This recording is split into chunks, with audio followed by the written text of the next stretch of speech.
Hola, hola a todos y todas. ¿Cómo están? Espero que todos y todas muy bien. Muy bien, Eh, gracias. Muchas gracias por responder. Muchas gracias, Nicole, también por la presentación, por invitarnos también y por estar junto a ustedes en esta oportunidad. Veo que siguen ingresando más personas, así que doy la bienvenida nuevamente a todas y todos los que están conectados. Me presento, mi nombre es Álvaro. Les cuento un poquito de mí. Bueno, yo soy científico, yo soy investigador, soy docente universitario. Yo estudié estadística y ese es mi fuerte, esa es mi especialidad. Saqué el pregrado de la carrera de estadística, luego estudié magíster en estadística. Actualmente me encuentro trabajando, em, por un lado, en realizar clases en docencia universitaria en una universidad. También me encuentro haciendo labor administrativa y de análisis de resultados en otra universidad. Y también acá, como en esta oportunidad, me encuentro acá presente representando a la empresa consultora de la cual soy parte, con la cual también somos parte con más compañeras y compañeros que en esta oportunidad no nos están acompañando, ya que solamente estaré yo presente y ya que estaremos conversando únicamente, y como el título lo indica, sobre aves de Villa Alemana, que es lo que principalmente yo me he especializado. A través de toda la investigación estadística y científica, yo he podido también poder complementar todo esto de la estadística a través del reconocimiento y de la detección de las diferentes especies que nosotros podemos encontrar acá en nuestra hermosa comuna, como también en todo el Marga Marga. Bueno, tampoco está de más comentar que yo soy oriundo de Villa Alemana. Yo nací en el Hospital de Peña Blanca. Podríamos decir que soy endémico de Villa Alemana y ese es un concepto que vamos a conocer. Ya llevo 27, casi 20, camino a los 28 años de residencia acá en Villa Alemana, y justamente aquella mi edad. He vivido toda mi vida acá en estas tierras. Desde muy pequeño me he interiorizado en este mundo de la naturaleza, y poco a poco me he ido especializando en lo que es el mundo de las aves.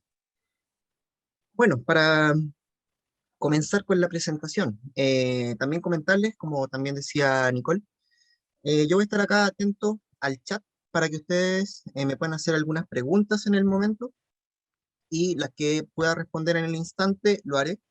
Y también, como bien decía Nicole, algunas otras preguntas que quizás sean un poco más profundas o que ameriten de la interacción con ustedes. Esto lo vamos a dejar para el bloque final, en los últimos 15 minutos. Ahí estará el micrófono abierto para que ustedes puedan hacerme preguntas directamente, o también pueden entregar algunos comentarios, opiniones que ustedes quieran hacer. Bueno, para comenzar, esta charla se titula Reconocimiento de aves de Villa Alemana. Pero primero necesitamos saber y poder conocer qué es lo que es un ave. Antes de continuar, muy bienvenidos y bienvenidas a todos los que se han estado ingresando en este último momento. Ya somos 42 personas conectadas. Muchas gracias por estar acá. Muchas gracias por el entusiasmo y por estar presentes. Acabamos de comenzar. Vamos a poder conocer primero una definición. ¿Qué es lo que es un ave? Vamos a hablar sobre diversas aves. Vamos a poder conocer e identificar muchas aves que podemos encontrar acá en nuestra comuna, pero primero necesitamos definir qué es lo que es un ave. Vamos a entrar con algunas definiciones un tanto formales y vamos a hacer hincapié en algunos aspectos importantes. Primero, la RAE. La Real Academia Española define un ave como aquel animal vertebrado ovíparo, es decir, que se reproduce mediante huevos, de respiración pulmonar, de sangre de temperatura constante, de un pico córneo, cuerpo cubierto de plumas, con dos patas y dos alas, aptas para lo común, para el vuelo, y que en estado embrionario tiene amnios y alantoides. Y esos son aspectos más biólogos que no vamos a profundizar. Otra definición importante del Oxford Language, el cual define un ave como ese animal vertebrado de sangre caliente, provisto de pico y alas, con el cuerpo cubierto de plumas, que se reproduce por huevos y tiene una respiración pulmonar y circulación doble y completa. Vamos a ver que hay una cierta similitud entre ambas definiciones. Podemos hacer hincapié en la reproducción mediante huevos, como también la presencia de plumas, aptas, por lo general, para el vuelo. Bien, vamos a continuar con algunos ejemplos de algunas aves que nosotros podemos encontrar acá en Villa Alemana, y en particular en todo el Marga Marga. Acá nosotros en esta comuna nos encontramos en la zona central de Chile, en donde toda la diversidad que nosotros encontraremos, por lo general la vamos a encontrar en esta zona, en la zona central. Acá podemos ver algunos ejemplos de algunas aves de jardín. Eh, Esto del libro Pajareando, como podemos ver acá abajo, realizado por Ortiz. Y por el otro lado, también podemos ver algunas partes de un ave. También vamos a ir poder conociendo algunas partes de esta, así como puede ser el pico, las alas, el vientre, el lomo, la cola, etcétera, etcétera, etcétera. A medida de que vayamos conociendo algunas aves y conversando en ellas en mayor profundidad, vamos a hacer principal hincapié en las partes en donde esa ave se caracteriza por ser única y por tener una característica que la hace inconfundible. De esta manera vamos a entregar algunos tips para el reconocimiento de las aves de Villa Alemana. Notamos que acá tenemos una imagen que demuestra las aves de jardín, solamente las aves de jardín. Imagínense la gran diversidad que nosotros podemos encontrar en los cerros, en los bosques y en todo ecosistema natural y silvestre.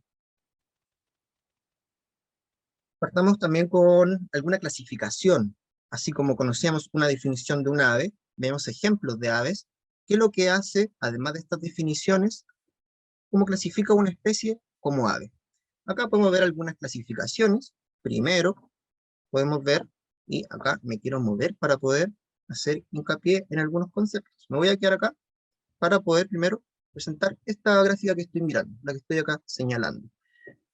Primero podemos ver que las aves provienen de los vertebrados.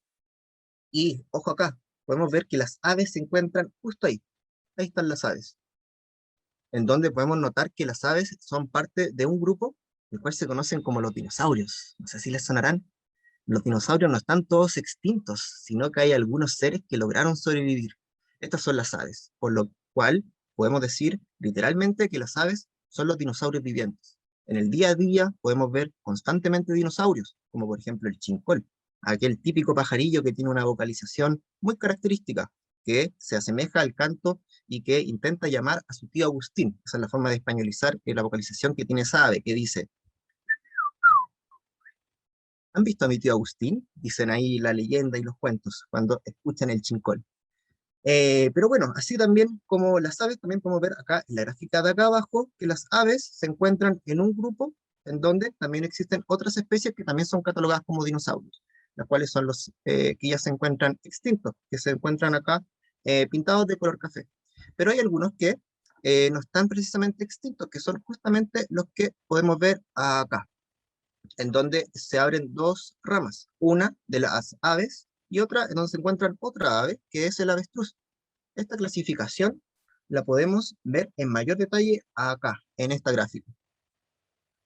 Por acá me comentan en el chat que no se escucha. Denme la aprobación de que los demás están escuchando ok para saber si es problema en general o de esa persona. Yo escucho bien. Ya, se escucha Se súper escucha bien. bien, sí, se escucha bien. Ya, Sí, perfecto. igual Escucha escucho bien. bien. Sí, se escucha. Yo también escucho bien. Yo Ya, también. muchas gracias, muchas gracias.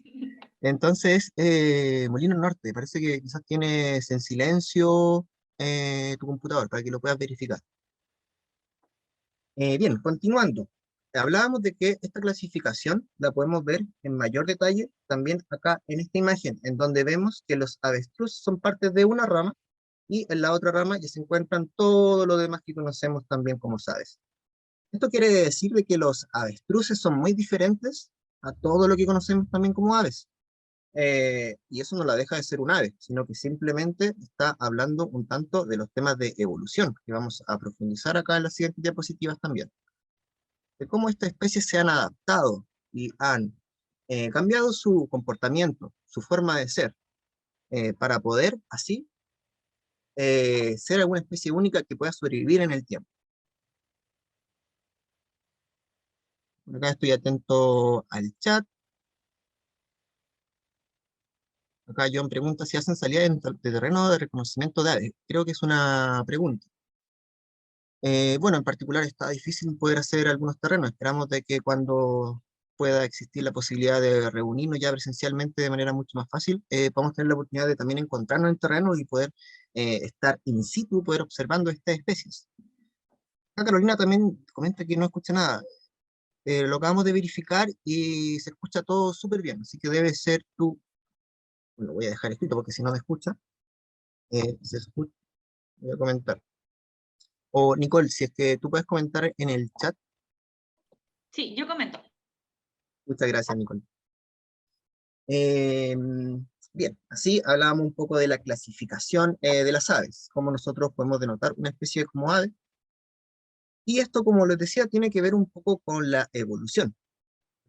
Con esta famosa teoría de que habla Charles Darwin, en esos momentos en que logró llegar desde Inglaterra, de donde es originario, a tierras sudamericanas, en modo de expedición para poder generar ciencia, se encontró con una diversidad de especies bastante interesante, las cuales pudo investigar en mayor profundidad, en donde sostuvo su principal principio, la cual se conoce como la selección natural, en donde a medida de que una especie pueda ser capaz de adaptarse a un entorno, puede adquirir ciertas características que le permitan sobrevivir a futuro.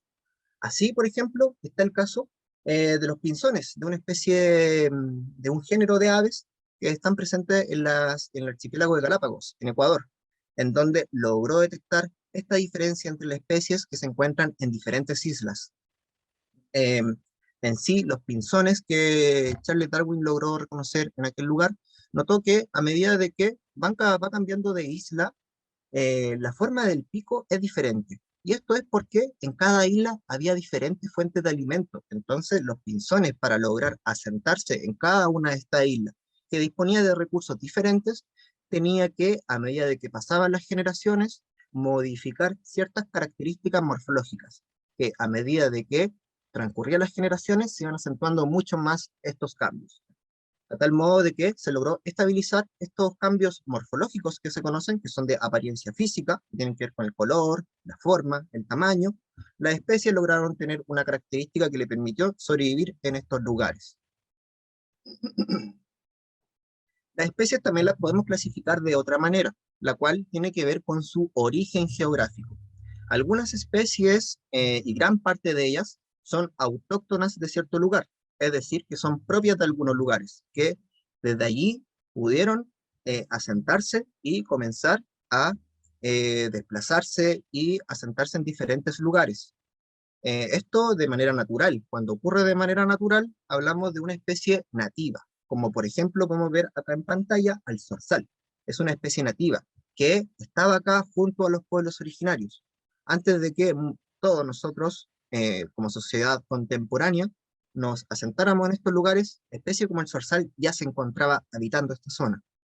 También hay otras especies nativas, como por ejemplo la turca, que también la podemos ver ahí en la imagen, que además de ser nativa, además de ser autóctonas y propias de un lugar, se les conoce también como una especie endémica. La turca en particular es endémica de Chile. ¿Qué quiere decir esto? Que la podemos encontrar únicamente en Chile y en ninguna otra parte del mundo. Es una especie única de Chile. No existe en estado natural y en estado silvestre en ningún otro lugar. Es extraño poder encontrar especies endémicas de un país, ya que por lo general las fronteras para las aves no son ningún problema. Si bien acá en Chile nos encontramos en un lugar que se caracteriza por tener fronteras naturales muy marcadas, como puede ser por un lado el Océano Pacífico, el desierto por el norte, por el otro la cordillera y por el sur los fiordos y los campos de hielo. En sí, aunque sean complicadas de poder traspasar estas barreras, las aves, dada su capacidad de volar, lo pueden hacer. Sin embargo, hay algunas especies que no pudieron traspasar estas fronteras naturales. Y en este caso, la turca se mantuvo únicamente en Chile. ¿Por qué se debe esto? Porque vamos a conocer algunos comportamientos de la turca que no le permitió traspasar estas fronteras. Por otro lado, acá vemos al gorrión. El gorrión es una especie exótica o también denotada como una especie introducida. Estas especies se denominan de tal manera cuando no son propias de acá del país o en sí de cualquier sector. Se habla de una especie introducida o exótica cuando es aquella especie que desde otro país, desde otro lugar y por motivos humanos llegó a nuestro país. En particular, el gorrión llegó desde Europa. Después de la colonización española en nuestras tierras, el gorrión llegó en estas embarcaciones y logró asentarse en estas tierras. Se logró asentar muy bien, ya que gran parte de Europa se encuentra con el clima mediterráneo, que es el mismo clima que nosotros podemos encontrar acá en la zona central de Chile. En general, las especies introducidas son un problema para los ecosistemas. ¿Por qué? Porque no son propias de acá. Las especies, todas las demás especies, no están acostumbradas y no evolucionaron y no se adaptaron con la presencia de, por ejemplo, el gorrión. Entonces, ¿qué ocurre cuando llegó el gorrión acá a España, desde España a Chile, antes habían muchos chincoles. El chincolito, aquel típico pajarillo que vemos en nuestras casas y en muchos lugares también. Antes había muchos más chincolitos, pero llegó el gorrión y desplazó al chincol. Antes habían el doble aproximadamente de chincoles que podemos encontrar acá. Pero dada la presencia del gorrión y la llegada de este a estas tierras, las poblaciones del chincol se vieron reducidas. Y así, ese es un ejemplo, también puede generar otras problemáticas a otras especies. Acá me preguntan en el chat, ¿la golondrina serían también una especie introducida? No, las golondrinas no son una especie introducida, pero las golondrinas son una especie que utilizan un rango de distribución bastante amplio. Las golondrinas se caracterizan por ser una especie viajera, le gusta migrar y moverse constantemente, pero eso no lo hace ser una especie introducida, ya que lo hace ella por costumbre, por hábitos naturales. Una especie introducida es aquella que la trajo el humano a estas tierras y que proviene de otro lugar. Acá Betty me pregunta, ¿cuál es la diferencia entre endémico y nativo? Ambas, me voy a poner allá para poder hacer la referencia más fácilmente. La especie nativa, como por ejemplo el zorzal, como también la turca, podemos decir que ambas son nativas. Tanto el zorzal como la turca son nativas. Pero, además del carácter de nativa, una especie puede ser endémica, como por ejemplo la turca, cuando es exclusiva de un territorio. En este caso podemos hablar de endemismo a nivel país, en donde podemos decir que la turca es endémica de Chile. Además de ser nativa, también es endémica de Chile. Y esto quiere decir que se encuentra únicamente en Chile y en ninguna otra parte del mundo. El zorzal, en cambio, no es endémico. ¿Por qué? Porque también se encuentra en otro país. Se encuentra en Argentina en este caso. También podemos hablar de endemismo, no necesariamente por país, también puede ser por zona o por continente. Por ejemplo, los picaflores solamente se encuentran en América. Es decir, podemos decir que los picaflores son endémicos de América, pero los picaflores, por ejemplo, el picaflor chico, no es endémico de Chile, ya que también se encuentra en Argentina, sino que llegaría a ser solamente una especie nativa de Chile. Entonces depende de este apellido que nosotros le demos, si una especie es endémica o no. Como digo, pueden ser de un continente, de un país o de una zona. Por ejemplo, la turca, es más específico aún, es endémica de la zona central de Chile. Solamente se encuentra allí y en ninguna otra parte del mundo. Bien, continuemos. Veíamos que en la diapositiva anterior, acá, aparecen algunos nombres, aparecen dos nombres. Aparece en primer lugar, acá, ahí, aparece por negrita el nombre común. Y esta es la forma, la dinámica con la cual nosotros mostraremos todas las especies. Mostraremos el nombre común, que aparecerá ahí en negrita arriba, y acá abajo entre paréntesis y en cursiva aparece el nombre científico. El nombre científico es un binomio compuesto por dos palabras. En este caso, el gorrión, su nombre científico es Passer domesticus. Esto quiere decir que es una especie del género Passer, en donde hay muchas especies que son del género Passer. Y en particular, esta es un Passer domesticus.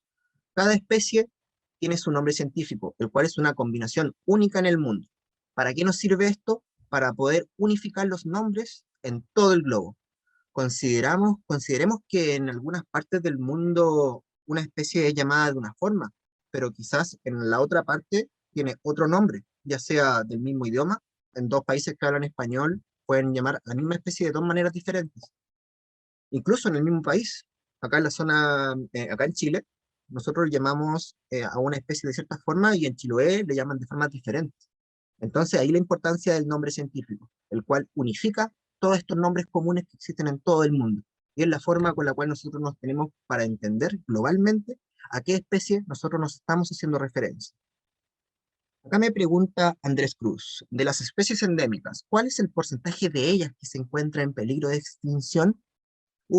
De las especies endémicas de Chile son aproximadamente el 2%. Acá en Chile aproximadamente, no recuerdo el número exacto, lo vamos a ver si se encuentran alrededor de 500 especies de aves en Chile, aproximadamente. De esas 500 solamente el 2% es endémica, es decir, muy poquito. Ya esto lo hablamos porque las barreras geográficas y naturales para las aves son muy fáciles de sobrepasar. Entonces, entrar a hablar de los peligros de extinción, de las que son endémicas, Se me viene a la mente el picaflor de Juan Fernández, que es una especie endémica de Juan Fernández y que se encuentra en peligro crítico de extinción. Es la única que se me viene en mente que se encuentra en problemas de conservación de las endémicas. Luego la presentación, a ver si se me ocurre alguna más, ahí lo soplaré.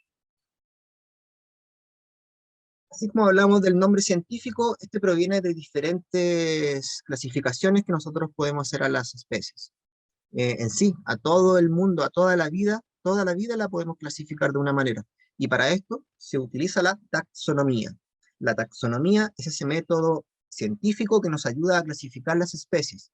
Esto se hace por similitudes genéticas. Se estudia el ADN de las especies. Y de esta manera, tras análisis estadísticos, nosotros podemos distinguir ciertos grupos, los cuales tienen características similares en sus genes, que de esta manera podemos encasillarlas y etiquetarlas para nombrarlas de cierta manera. Así como vemos acá en la gráfica, vemos un ejemplo de la clasificación taxonómica de nuestra especie, de los humanos. El Homo sapiens, conocido como su nombre científico. Acá arriba mío vemos que es una especie, sapiens, del género Homo, y ese es su nombre científico, Homo sapiens. Toda especie tiene su propia familia, orden, clase, filo, reino y dominio, de los cuales no vamos a profundizar en mayor medida. Pero esto nos va a servir para poder hacer referencia a ciertos grupos de especies que tienen ciertas características en común. Y de esta manera podemos nosotros también poder reconocerla mucho más fácil en terreno, porque nosotros empezamos a clasificar alguna especie mediante estos grupos. Primero podemos ver una especie y tras ciertas características que nosotros detectemos podemos decir, es una especie de la familia tanto. Entonces ahí empezamos a descartar. Los de esta familia son estos, estos y estos. Y estos dos son muy parecidos. Entonces ahí puede que sean del mismo género. Y ahí son dos especies diferentes. Y esto nos va a ayudar para poder entender mucho mejor el comportamiento y la dinámica de las especies. Allá en la otra gráfica podemos ver cómo se comporta esto y vemos que tiene un comportamiento ramificado, en donde a medida de que se hace más específica la clasificación, se abren cada vez más ramas. Bien, dada esa introducción, ahora pasaremos de lleno a lo que es la observación de aves. Ya pronto vamos a hablar de muchas aves y vamos a conversar y mostrar muchas de ellas, muchas de las que vamos a encontrar acá en Villa Alemana. Pero primero, ¿qué es la observación de aves? Esto también es conocido como birdwatching, el término que se le da a la observación de aves en inglés. Esto consiste en esta actividad que es estar en terreno, ya sea en un espacio natural, en un espacio silvestre, en alguna plaza o incluso dentro de nuestras propias casas o patios, nuestro balcón, ventana, podemos hacer observación de aves, que consiste en poder reconocer a través de a través del oído, como también de la vista, en diferentes sentidos, reconocer el entorno que nos rodea, y en particular el mundo de las aves. ¿Qué ventajas entrega la observación de aves? Primero, nos acerca a la naturaleza, nos genera esta conexión que nos permite apropiarnos de nuestro entorno y poder entenderlo de mucha mejor manera. Algo muy necesario hoy en día en este mundo en el cual nos encontramos muy inmersos en el sistema y quizás con muchos quehaceres, con muchas responsabilidades. De momento puede ser difícil desconectarnos de aquello y poder conectarnos realmente con la naturaleza. Esto a la vez, conectarnos y poder involucrarnos en lo que es el reconocimiento de aves, también nos va a fomentar nuestro conocimiento, el conocimiento de nuestro entorno. Las diferentes especies que habitan junto a nosotros, muy probablemente no las conocemos del todo, porque claro, tampoco tenemos las instancias para poder hacerlo. Desde el colegio nos enseñan mucho más sobre el león, el elefante y algunas otras especies que no son propias de acá, pero acercarnos a nuestro entorno, conectarnos más con la naturaleza, poder reconocer algunas aves, también nos va a ayudar a conocer a todos estos seres vivos que viven acá en nuestro mismo patio, en nuestros mismos espacios naturales que nos van quedando en nuestra comuna y que debemos cuidar y proteger por lo mismo. Esto también, el conocimiento, después, al siguiente paso, ya nos permite poder generar ciencia ciudadana. Para eso también hay una plataforma digital muy importante y muy valiosa que está muy vinculada con la observación de aves, que se llama iBird, la cual también vamos a conocer más adelante. Esto también se puede relacionar con algunas otras disciplinas, como puede ser conectar la ciencia con el arte. Esto ya sea a través del dibujo o de la fotografía.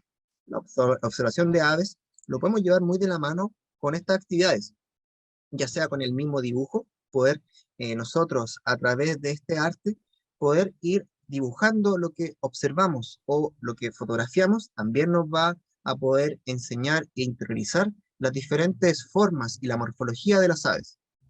Y claro, no está de más decir que siempre una observación de aves va a hacerle muy bien al cuerpo, porque también es un ejercicio físico, más si nos adentramos por los cerros y nos damos unas muy buenas expediciones. Acá también podemos ver algunas imágenes de cómo las personas pueden disfrutar de esta hermosa actividad, que es la observación de aves. Para poder observar aves, hay diferentes sitios de interés para poder hacerlo. Acá en Villa Alemana podemos ver algunos puntos de interés, que son estos sitios de interés para la observación de aves. Esto es una imagen proveniente de la plataforma digital que les comentaba, de iBeer, en donde nosotros podemos generar ciencia ciudadana, perdón. Y también podemos ver la información y los registros que han publicado las demás personas que también han hecho observación de aves. Esto nos permite poder conocer con antelación la diversidad y la riqueza que podemos encontrar en algún lugar que nosotros queramos visitar, o tan solamente para estar al tanto de la biodiversidad que se encuentra en alguna comuna en particular. Acá vemos una imagen de lo que es el Marcamarga, en particular centrado en Villa Alemana. Cada uno de estos puntos refleja diferentes lugares que toda la comunidad ha podido ir a excursionar y ha podido subir sus registros. Vamos a poder también conocer algunos de estos registros, cuáles son las aves que se han registrado en Villa Alemana. Pero antes, necesitamos conocer cómo es nuestro entorno. Ya con esto vamos a terminar la introducción, antes de ir de lleno a ver y conocer más avecillas. Nuestro entorno se encuentra caracterizado por el clima mediterráneo, aquel clima que presenta veranos muy calurosos e inviernos muy fríos, y por lo general lluviosos, aunque estas últimas temporadas han flaqueado en aquello. Acá vemos en las imágenes que están justo acá arriba mío algunos de estos ecosistemas. Allá arriba aparece el matorral esclerófilo, caracterizado por especies que toleran estas condiciones adversas que aquellos lugares tienen, como por ejemplo una alta exposición solar, quizás una alta pendiente, lugares en donde existe menor concentración de humedad. Allí pueden crecer algunas especies, como por ejemplo el chagual, o por ejemplo el quisco, un cactus que también podemos ver ahí. Luego en la imagen del medio aparece el bosque esclerófilo. El bosque esclerófilo es aquella composición que se compone principalmente de árboles, también de arbustos, la cual genera una concentración de humedad mucho más alta, también mayor refugio y también mayor densidad arbórea de vegetación en general. Ahí también se pueden encontrar algunas especies en particular que en el matorral no podemos encontrar. Cada uno de estos ambientes genera unas condiciones particulares para cierto tipo de especies. Por último, acá abajo vemos un humedal. En particular, acá vemos un humedal de Quebrada de Escobares. Los humedales también son un lugar idóneo para cierto tipo de especies. Pero claro, además de estos ecosistemas naturales, también se hace presente la ciudad, el núcleo urbano, en donde algunas especies han podido también sobrevivir a la expansión humana en esta zona. Vamos a pasar ahora a poder conocer algunas especies que nosotros podemos ver exclusivamente en la ciudad. Quizás por lo que conversamos en un comienzo, nosotros ya podríamos incluir quizás cuáles especies podemos encontrar fácilmente en las ciudades. Las especies introducidas que han llegado acá a la zona, hay algunas que, y muchas de ellas por lo general, no han podido adaptarse a ecosistemas silvestres y han sobrevivido únicamente en el núcleo urbano, tal como es el caso de estas tres especies que vemos acá en pantalla. Y acá ya comenzamos con la revisión larga de toda la diversidad de aves de Villa Alemana. Acá yo creo que una seguro la conoce, la paloma doméstica, originaria de Eurasia. Este es toda esta masa de tierra que unifica el continente europeo y el continente asiático. La paloma también ya se encuentra prácticamente asentada en tierras chilenas, pero notamos que si vamos al cerrito, a un espacio natural o cada vez más prístino, ya la presencia de las palomas es prácticamente nula. Esto es porque las podemos ver en las ciudades, ya que es una especie exótica. Llegó gracias al humano y tiene que sobrevivir, y en este caso sigue sobreviviendo de la mano del humano. Y es por eso que en lugares donde existe una alta concentración de gente, solemos ver muchas palomas. Otro ejemplo de una especie introducida que solamente podemos ver en las ciudades, el gorrión. También hablábamos del comienzo de él, generó esta problemática de la reducción de la población de los chincoles. La otra diferencia es que acá, por lo general, las especies nativas se suelen comportar en pareja o en pequeños grupos. Hay algunas excepciones, sí, también vamos a conocer. Pero el gorrión está en grupos gigantes, de 5, 10, 15 o hasta 20 individuos. Entonces, claro, llega esta bandada de 20, 10 gorriones y ven dónde están una pareja de chincoles o ese chincol solitario que está buscando alimento, y que lo que hacen es espantarlo, desplazarlo, y así se acaparan con algunos sectores, debido a la conducta y al comportamiento que tienen en particular el gorrión. Por allá arriba vemos la cotorra argentina. La cotorra argentina también es una especie introducida. Como vemos, es una especie de loros. Son uno de los loros que podemos encontrar acá en la zona. En particular, acá en Villa Alemana es el único loro que podemos ver. Lamentablemente es uno introducido. La cotorra argentina llegó a esta zona porque la trajeron como mascota. También este es otro de los motivos por los cuales la especie introducida se han asentado acá. Escapó, la trajeron como mascota y se escapó de las jaulas, o la liberaron, también es probable.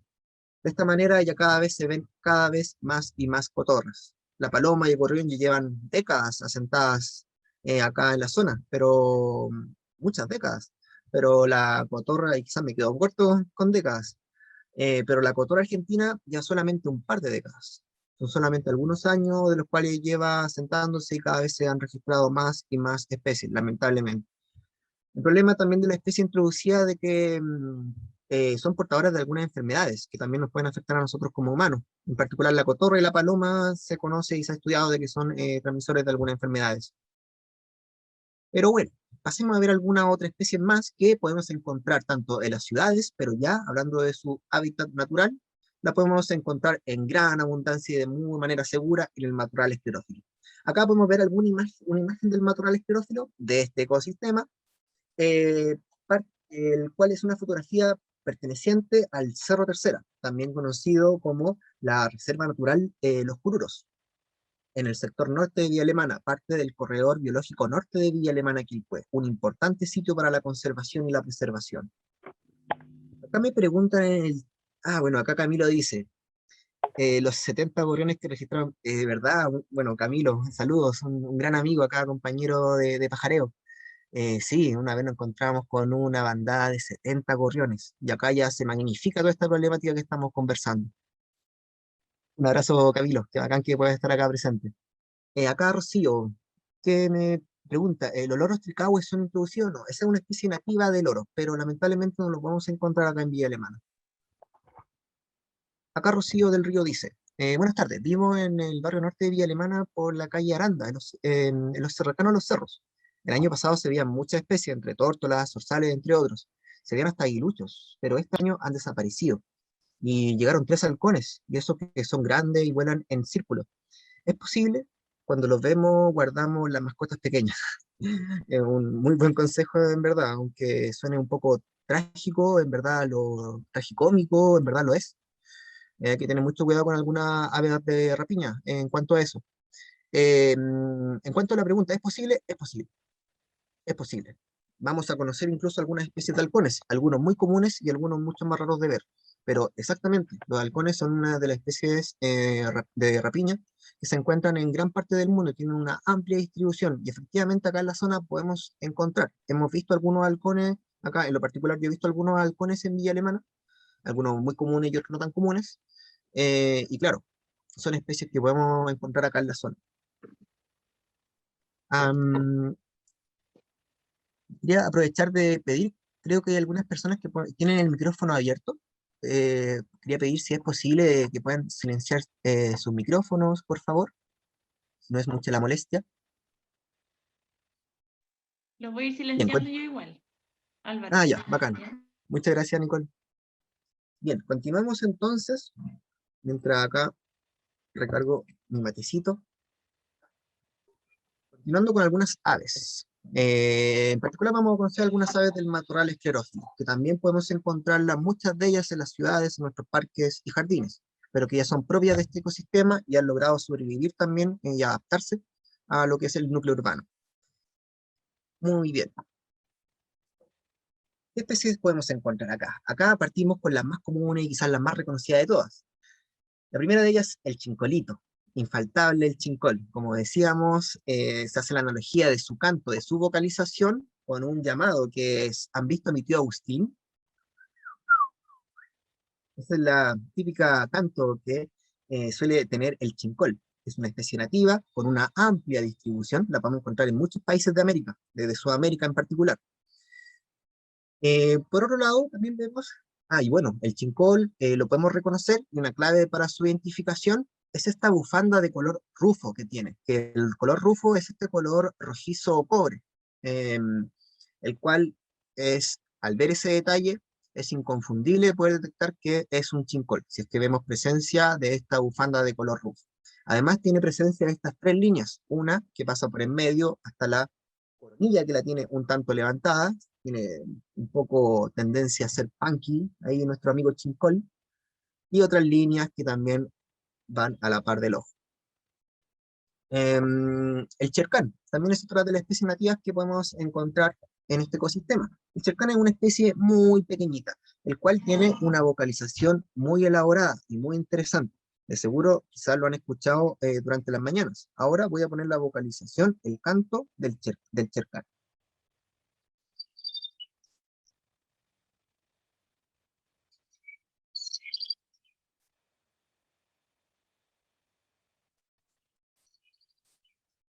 Ese es el canto que tiene el chercán, un canto muy elaborado, en donde puede ser ya bastante difícil imitarlo, a diferencia del chincol. Acá me pregunta Jenny, ¿chincoles con bufanda azulilla son chincoles o otra especie? Em, He visto unos chincoles de color azul que son originarios de Norteamérica, chincoles, entre comillas. Acá volvemos al tema de los nombres comunes. Puede que sea difícil que le digan chincoles. Incluso el chincol en Argentina ya tiene otro nombre, ya le dicen chingolo. Y así en otros países, en Uruguay, en Bolivia, Perú, también tiene su propio nombre. Ahora podemos hablar de que si existe alguna especie del género Sonotrichia, que es el género del chincol, que tenga otra coloración. Yo he visto otra especie del género Sonotrichia, en particular no sé si alguna de color azul, pero si no, es un pariente muy cercano que quizás pueda tener esta coloración. Es muy probable. En la Amazonas, la diversidad de colores y el abanico que pueden tomar, de colores que pueden tomar las especies ya es mucho más amplio, ya que al estar en un ambiente mucho más frondoso, no necesitan pasar tan desapercibidas como quizás puede ser en esta zona, y en particular el matorral esclerófilo, que es una zona muy abierta. Las especies necesitan tener ya ciertas características que le permitan camuflarse y poder esconderse de ciertos depredadores, y para que tampoco sean avistadas las especies que ellos intentan cazar. Acá en particular estas especies se caracterizan por ser granívoras, aunque también comen insectos y algunos frutos, como por ejemplo la diuca. La diuca ahí se está alimentando de un fruto del boldo, un sabroso fruto del boldo, un rico y dulce fruto que podemos encontrar en nuestro bosque nativo. La diuca la podemos diferenciar por su coloración, la cual es gris, completamente gris, a excepción del cuello, que tiene detalles blancos, y del vientre, que también es blanco.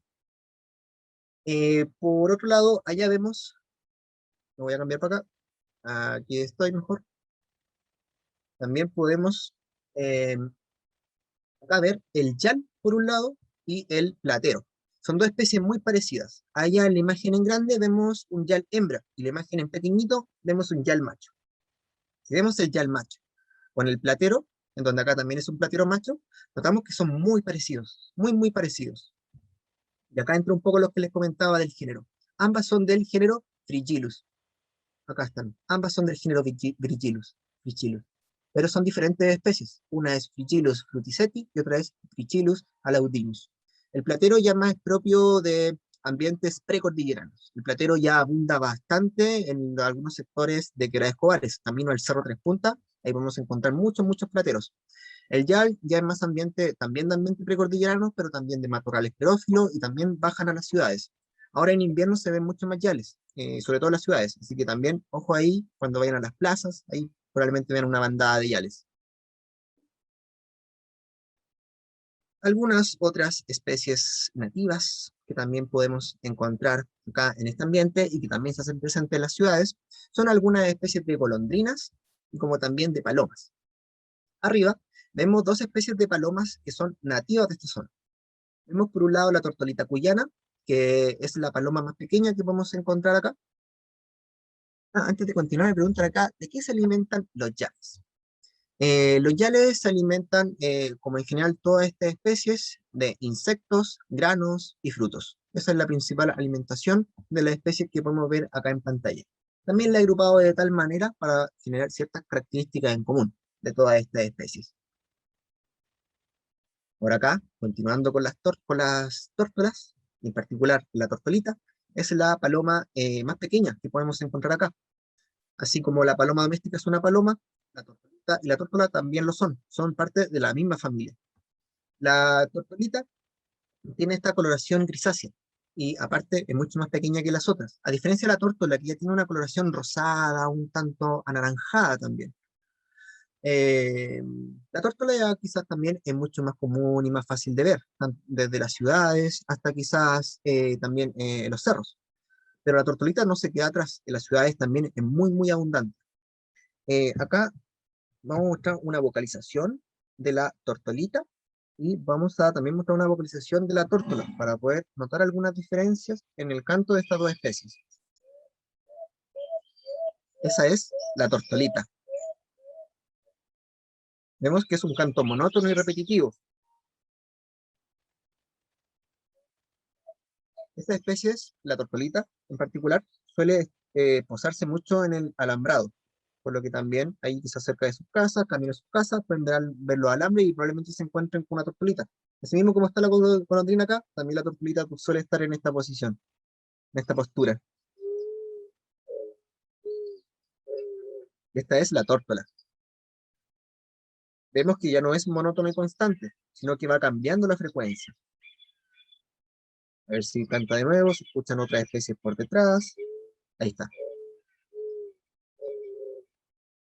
Ya vemos que va cambiando la frecuencia a medida de que va repitiendo su vocalización. Acá hay algunas preguntas en el chat. ¿Qué lugares hay de avistamiento de aves? Yo voy solamente al sector de Tranque Recreo fotografiarlos. Vamos a conocer algunos otros lugares. Vamos a ver en particular, en específico, este mapa. Vamos a entrar también a ver ahí estos lugares de interés. Así que ahí lo vamos a poder responder en profundidad. Acá Macarena pregunta, ¿es recomendable dejar bebederos y comederos en el patio? Es un tema muy debatible, muy debatible. Para no extenderme demasiado con esa pregunta. Ese es un tema que tiene muchos distractores. Hay algunos que pueden estar a favor de esto y quizás muchos otros en contra. Depende de la postura que nosotros tengamos. En particular, alimentar a la fauna silvestre no es recomendable. En general no es recomendable. Y esto no lo debemos hacer por ningún motivo si nos encontramos en un espacio silvestre. Ahora, si nos encontramos en nuestras casas, en nuestro mismo patio, ahora ya podemos ser un poco más permisivos al respecto, ya que también estas especies aprovechan todo lo que nosotros podemos tener, podemos dejar, y ya sea de nuestros mismos árboles frutales que podemos tener en las casas, los mismos parrones que pueden estar con uvas, las aves aprovechan de ello.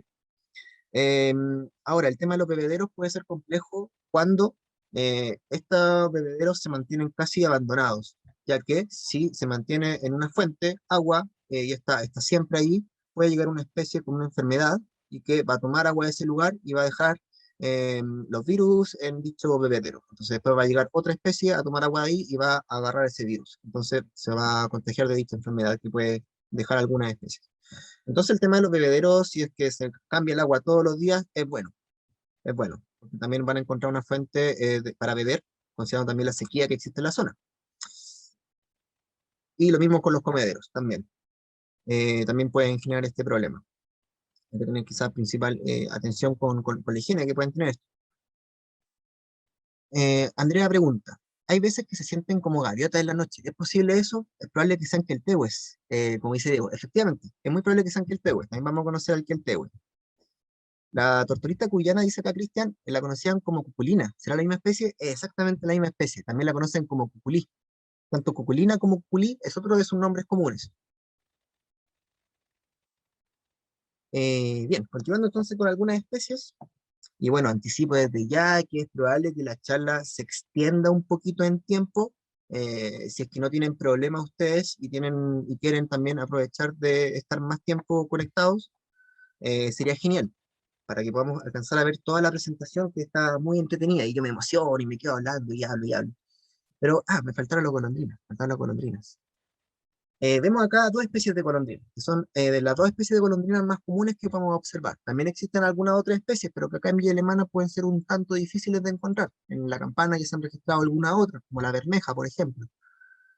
Acá en Villa Alemana tenemos registro de dos especies. Tenemos como comunidad de EDIR, que se encuentra en constante publicación de los datos y de los avistamientos. Ahí vamos a conocer también EDIR. La golondrina chilena es una de ellas, y es la más abundante de todas. También la podemos encontrar en nuestras casas. También tiene una vocalización muy característica. Esta especie suele estar en constante vuelo y vemos siempre que están con un vuelo muy errático.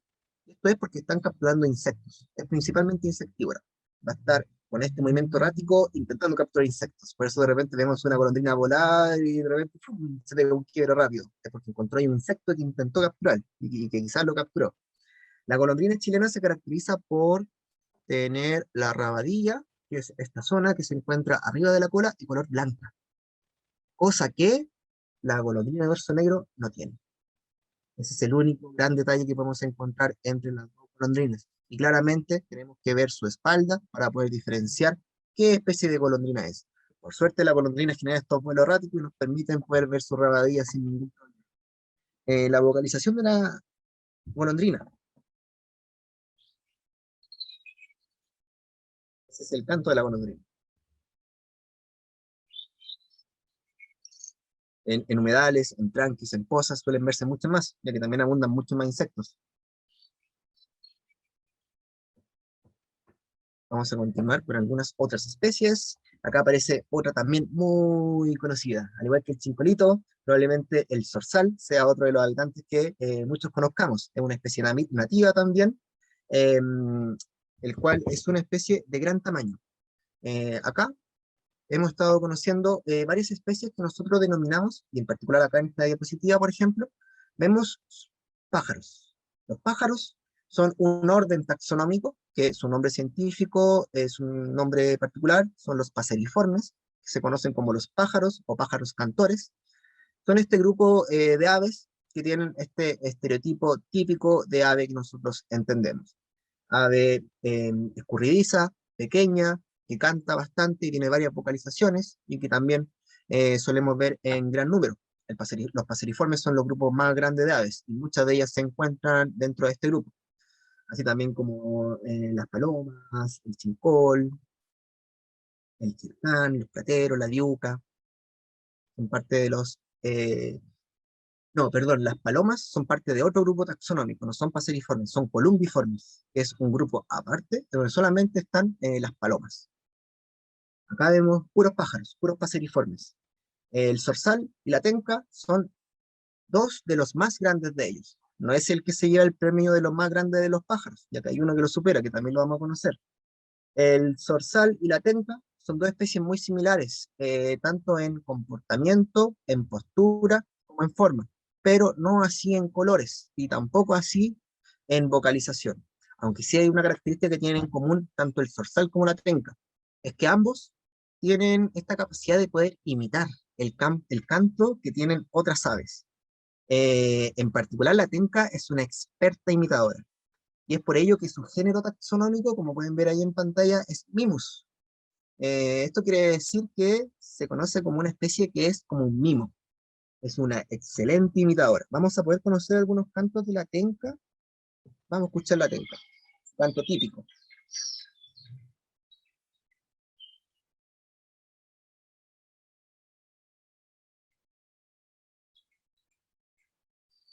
Ese es el canto de la tenca, que se caracteriza por tener eso. El zorzal, por otro lado, tiene un canto mucho más sencillo y no tan elaborado. Ese es el canto del zorzal. Solemos escuchar más en época reproductiva. primavera-verano. Ahora escuchamos más las llamadas, que es otra forma que tienen para comunicarse. Si ponemos localización, ese es el canto de llamada. También lo podemos escuchar bastante en nuestros patios. ¿Qué me dicen acá en el chat? Jessy pregunta, se han caído varios zorzales acá en la casa, zorzales bebés, lo hemos cuidado y liberado, pero es difícil darles de comer y beber. ¿Qué me aconsejas sobre el qué darles y cómo? Bueno, ese es un tema bastante típico, bastante común.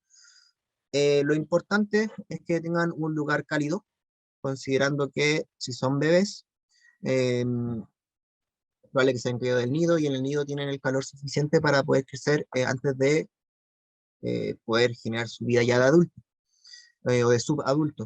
Lo importante es el calor, en primer lugar. Segundo, lo más recomendable es poder replicar lo que él comería en estado silvestre, que pueden ser insectos varios. En general, los zorzales son bien voraces, les gustan mucho los insectos, ya sean gusanos, caracoles, o en general cualquier insecto que podamos encontrar. Bueno, caracoles en sí, en Puerto Rico no son insectos, ya que son moluscos, un molusco terrestre, por lo que también le podríamos dar de ellos.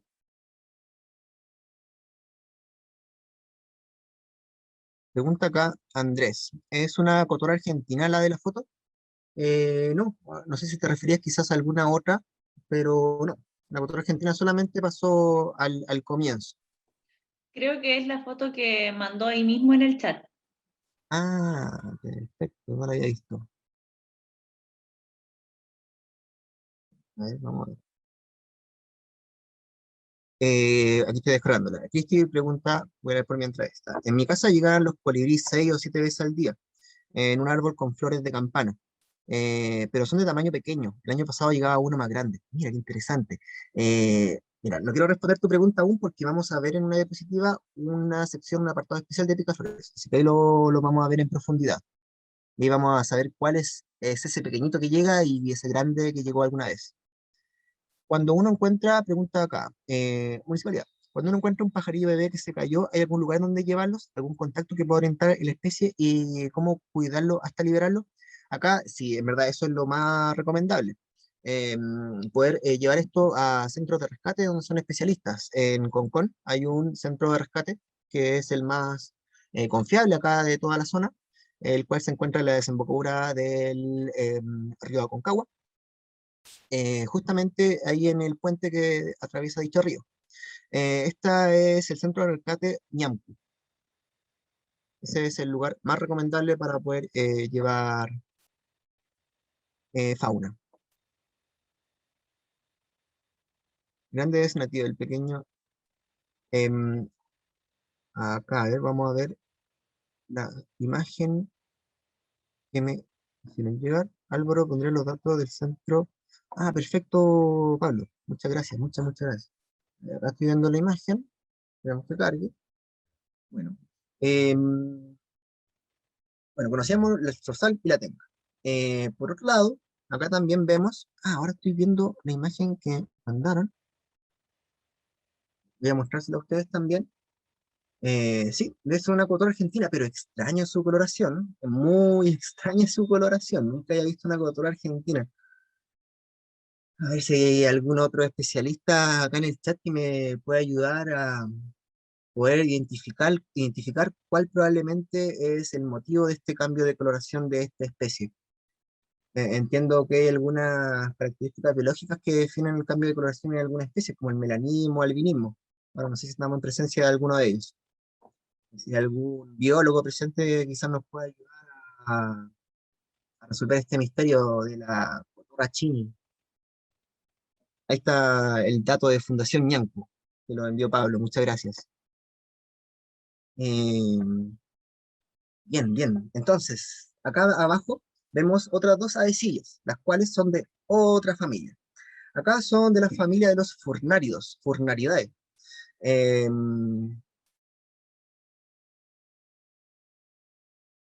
Acá Claudia dice, es un inseparable, un agapornis, es otra especie, no se trata de una cotorra argentina. Mira, interesante, ¿eh? Interesante.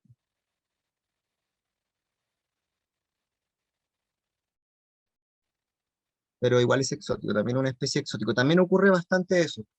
Bueno, lamentablemente puede que no sea bastante buena la noticia de poder encontrar una nueva especie exótica en estado silvestre, pero ocurre mucho con algunos cardenales, por ejemplo, que es otra especie de ave que también son traídas como mascota y se escapan o las liberan. Está mucho esta idea de tener aves enjauladas y la solución es liberarlas. Pero esta no es una solución, la solución es no tener aves enjauladas, esa es la solución, ya que una ave que está enjaulada, y que probablemente se crió y toda su vida está enjaulada, después nosotros la liberamos pensando que le vamos a hacer un bien, pero la estamos llevando prácticamente a la muerte. Es una especie que no sabe qué es vivir en estado silvestre, y probablemente si una especie que está enjaulada, lo más probable, y esperemos que al menos así sea, es que no es una especie nativa. Eh, y si no es una especie nativa, tampoco conoce este entorno, tampoco va a sobrevivir. Entonces la solución no es no es tener aves enjauladas, por favor. Yolanda pregunta, ¿qué es C? Ah, muy buena pregunta, qué bueno que me lo preguntaron. Ya, hay algunas especies, así como hablamos en comienzo, que eran nativas o endémicas, hay algunas otras especies que son cuasi endémicas. ¿Cuál es la diferencia de una especie cuasi endémica con una endémica? Las cuasi endémicas son estas especies que son exclusivas de un territorio, pero eh, se encuentran en muy baja medida también en otros lugares. La tenca es cuasi endémica de Chile, pero también se hace presente en una localidad en Neuquén, que se encuentra en una localidad argentina, que se encuentra al lado de la frontera de Chile. Se han encontrado algunos individuos en esa localidad, por lo que ya deja de ser una especie endémica de Chile, ya que estaría presente en Argentina. Pero dado que el 99% aproximadamente de la población de la tenca se encuentra en Chile, se dice que es una especie cuasi endémica. Bien, acá también estábamos hablando de algunas especies de furnarios, de la familia Furnariidae. Vemos el tijeral, que se llama así por la forma que tiene su cola, en donde vemos que tiene esta forma que se asemeja a una tijera. Y es de allí en donde proviene su nombre común. Por otro lado, vemos el canastero, el cual su nombre común proviene precisamente de la forma de los nidos de lo que esta especie construye, los cuales tienen esta forma de canasta, como vemos ahí en la imagen. El canastero también tiene una vocalización bastante interesante. Es una especie muy escurridiza de ver. Solemos escuchar su vocalización antes. Vemos que es una vocalización bastante extraña. Y a medida que va pasando el tiempo, va haciendo más rápido su sonido. Acá John pregunta, muchas gracias por la invitación, muchas gracias por la invitación, no puedo tener tiempo para poder, para poder estar, puedo ver la grabación después, claramente que sí. Y espero los lugares de avistamiento y si algún grupo para poder fotografiar y conocer aves de nuestra comunidad. Bien, también es muy interesante y muy entretenido eso, salir en grupo a observar y a aprender y a comentar. Y bien, continuando entonces, más avecillas que poder conocer de nuestra querida villa alemana.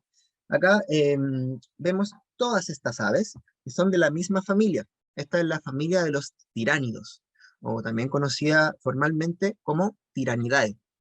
Esta familia se caracteriza por incluir especies que son expertos caza insectos, en donde también tienen alguna característica en común, que también la podemos ver presente en todas las especies, la cual es tener una cabeza bastante grande. Vemos que todas estas especies se caracterizan por ser muy cabezonas.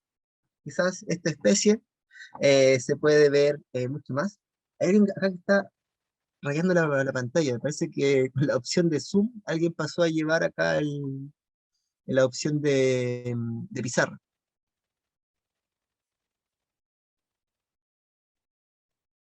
Bien, como comentaba, acá voy a borrar esta línea y quedarme acá. Son esta de la magia de Zoom. Podemos ver los tiránidos, que son expertos caza insectos. También son conocidos como cazamoscas, pero además de comerse las moscas, también se comen otros insectos. con lo cual son muy buenos aliados si es que nosotros no queremos tener muchos insectos, muchas moscas en nuestras casas. Estos son unos perfectos aliados. En particular el cachudito, que abunda mucho en nuestras casas y tiene también una vocalización bastante llamativa, el cachudito. Vamos a escuchar el cachudito. Esta es su vocalización. Vemos algunos otros tiránidos, como por ejemplo el diucón o el mero, como también la dormilona tontita, que son bastante grandes, siendo el mero el más grande de todos. ¿Se acuerdan que le hablaba de que la tenca y el zorzal eran bastante grandes? Pero el mero se gana el premio. Él es el más grande de todos los pájaros. Llega a alcanzar los 30 centímetros de pico a cola. 30 centímetros, es un poquito más grande que un zorzal. Un zorzal ya vemos que es bastante grande. Acá la dormilona tontita, no tiene un nombre muy favorable, pobrecita, no le tocó el mejor de los nombres. Desconozco por cuál será por cuál será el motivo de que se le dio este nombre, pero es una especie de dormilona. Hay muchas especies de dormilona a lo largo de todo Chile, en donde acá en la zona podemos ver una de ellas. Y esta la podemos ver en invierno, al igual que la viudita. Estos son visitantes que llegan a esta zona en invierno, escapando del frío de la cordillera y del sur. En particular, la dormilona tontita viene escapando de la cordillera y de la cordillera del sur también. Y se llega a esta zona, al valle, para poder así escapar de los fríos que pueden haber en la cordillera en esta época. La viudita ya viene del sur, de los bosques del sur. También llega en invierno, también escapando del frío, y también de las mismas lluvias que se hacen presentes en el sur, en gran abundancia en esta época. Por allá arriba vemos el fiofío. El fiofío es otra especie que también es migratoria. En particular, el fiofío es una especie migratoria, pero que llega en verano. A diferencia de la dormilona tontita y de la viudita, que llegan en invierno, el fiofío también es una especie migratoria, pero que llega en el verano. Dice que alguien con el micrófono abierto. Si es posible que lo puedan silenciar, por favor. Tenía la casa y de que yo me iba a encargar de remodelarla, de arreglarla, porque como yo tenía opción a compra, pues yo me iba a quedar con ella, le iba a poner a mi gusto, le iba a hacer los arreglos a mi gusto, iba a pagar todo. Gracias, muchas gracias. Perdón la molestia. Bien, como decía, el fiofío es una especie migratoria que llega en verano. ¿Y de dónde viene el fiofío? Así como hablamos de que la dormilona viene del sur de la cordillera y la viudita del sur, el fiofío viene del Amazonas. Viene del Amazonas. En el verano se hace presencia de grandes tormentas en el Amazonas.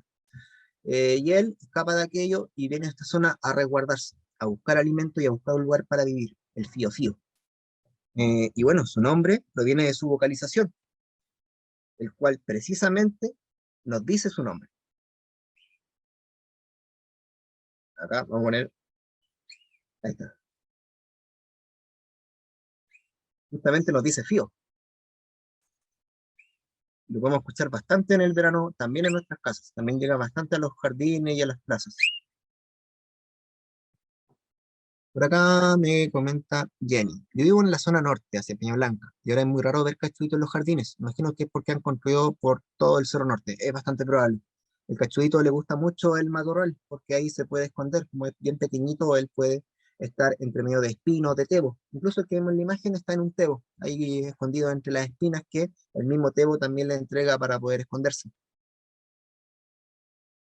Los cerros norte de Vía Alemana se caracterizan por tener una gran área, en donde esta gran área, gran parte de esta es matorral esclerófilo, en donde el cachudito es muy abundante. Y claro, cuando los cerros disminuyen su área, ya sean por diferentes problemáticas, probablemente la más común y típica acá en Vía Alemana es la expansión inmobiliaria, los cachuditos claramente se van a otros lugares, se desplazan hacia otros sectores. Y si perdemos nuestro corredor biológico norte, vamos a perder gran parte de la biodiversidad de aves y de todas las especies que ahí viven. Y tampoco van a poder acercarse a las ciudades para que nosotros podamos verlas. Muy bien, continuemos con alguna otra especie de aves. Ahora estamos viendo acá la loica, la cual se caracteriza por este pecho de color rojo, en donde el macho tiene esta coloración mucho más acentuada. Vemos que la hembra no se acentúa tanto esta coloración, en donde también El color negro que presenta en la espalda, en la hembra, es un poco más jaspeado. También se hace presencia de algunos otros colores de café y de marrón. La loica ya este color negro se marca un tanto más. Vemos por este otro lado el tordo y el mirlo, la cual son dos especies muy similares. El tordo se caracteriza porque está vestido completamente de negro. Lo podemos reconocer fácilmente porque es una de las poquitas especies nativas que se encuentran y se comportan en grandes bandadas. Los tordos también son una de las especies que podemos encontrar siempre en grupos bastante numerosos. Yo he visto grupos en el tranque Val, vi un grupo de tordo de 70 tordos, ha sido el grupo más grande que yo he visto alguna vez.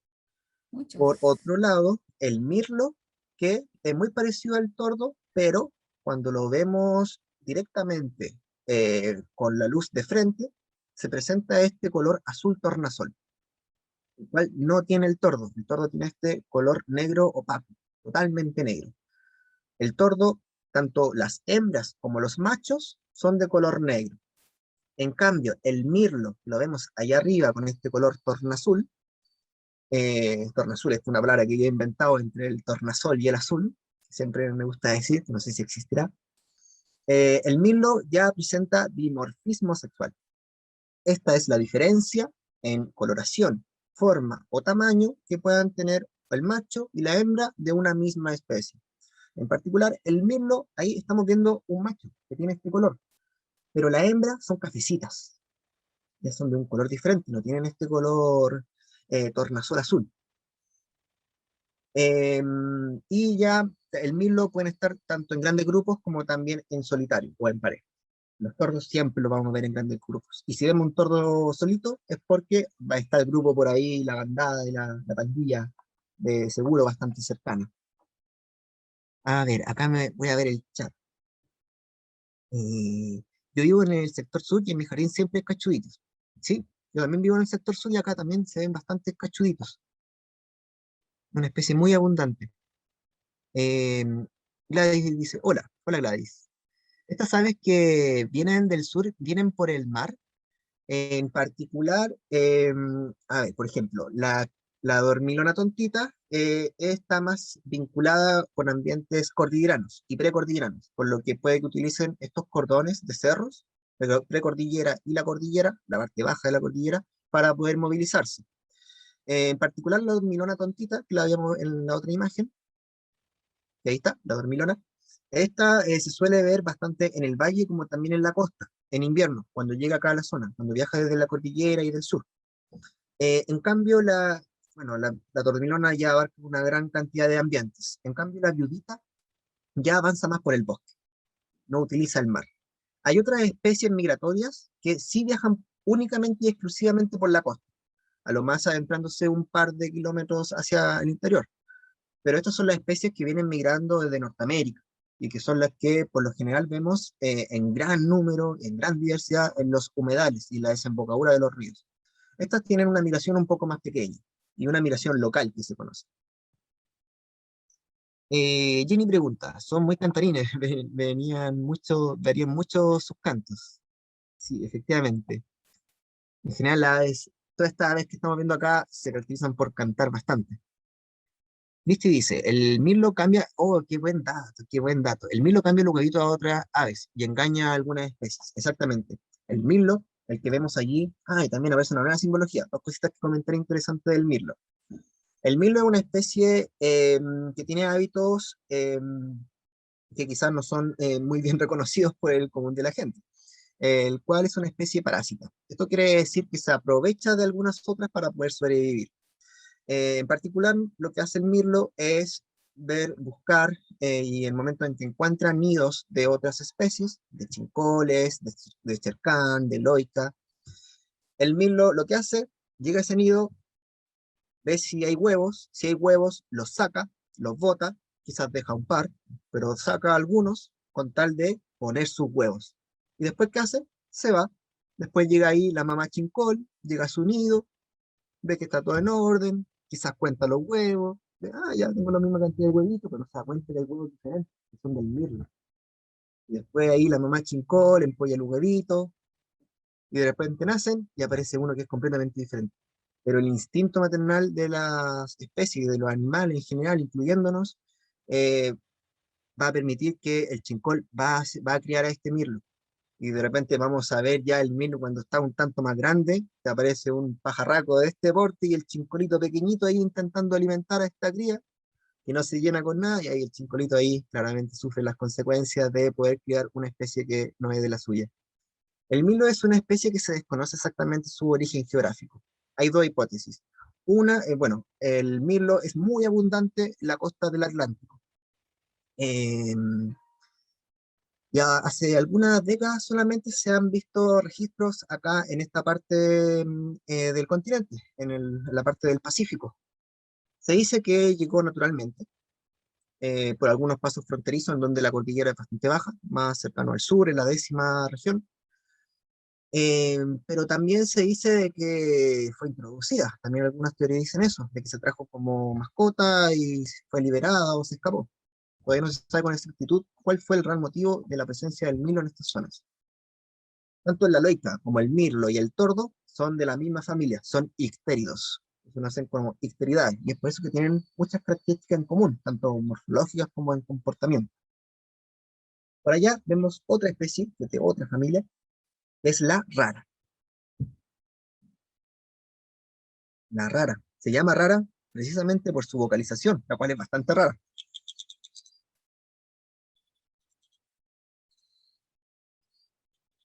Dice que se llama rara por cómo emite, que dice ra, ra, ra. Que repite este sonido, este ra, ra, constantemente. Como una tutuca, esta que giraba y hacen diferentes ruidos. Esa es la rara. Ahí vemos una rara macho y también una rara hembra, que tiene el ojo rojo. Esa es la principal clave para no confundirla con una loica. A simple vista podemos confundirla de repente, una loica con una rara. Pero la rara tiene el ojo rojo. Y además la coloración de la rara es más bien anaranjada que rojiza, a diferencia de la loica, que es completamente rojiza. Acá vemos algunos otros pajarillos, las cuales son, vemos algunos de un color bastante interesante, bastante llamativo, como puede ser el jilguero, el chirigüe y el cometocino, que son tres especies que podemos encontrar también en nuestros cerros. El cometocino ya más asociado a ambientes precordilleranos como también costeros. Se dice de que hay dos especies de cometocino que se está estudiando ahora últimamente. Por el momento podemos afirmar que es una única especie, pero parece que hay estudios que están diciendo que hay dos especies eh, de cometocino que actualmente conocemos. El jilguero y el chirigüe ya lo podemos ver mucho más fácilmente en las ciudades, sobre todo en esta época, en invierno. También llegan algunos del sur y también se asentan en estos lugares. También comienzan un pequeño desplazamiento, no una migración como tal, pero sí un pequeño desplazamiento hacia el norte en esta época. También vemos acá abajo una especie de carpintero, que es el carpintero pitío, y también vemos dos picaflores, el picaflor gigante y el picaflor chico. Y acá ya comienzo a responder la pregunta que tenía pendiente en el chat. En cuanto al pitío, el carpintero pitío, es uno de los dos especies de carpintero que podemos encontrar acá en la zona. El pitío es el más grande de ellos dos, siendo el carpinterito el otro, que lo vamos a conocer después. El pitío está más asociado a matorrales xerófilos, ambientes un tanto más abiertos, y su nombre también proviene, como muchas de las especies que nosotros hemos estado conociendo, a través de su vocalización. El pitío, ¿cómo nos hace? Uno de sus gritos, es el otro. Digo que dice pitío, pitío.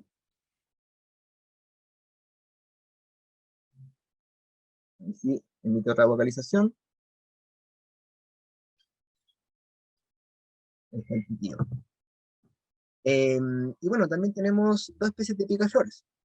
El picaflor chico, que lo tengo justo acá, vemos en la imagen grande una hembra, y vemos en pequeño un macho. El macho se caracteriza por tener la coronilla de color rojo, un color bastante llamativo, muy bonito, que también, a medida de que va cambiando la posición y la luz que le va llegando, se van viendo diferentes matices de rojo, amarillo, anaranjado, con un color metálico, muy, muy bonito.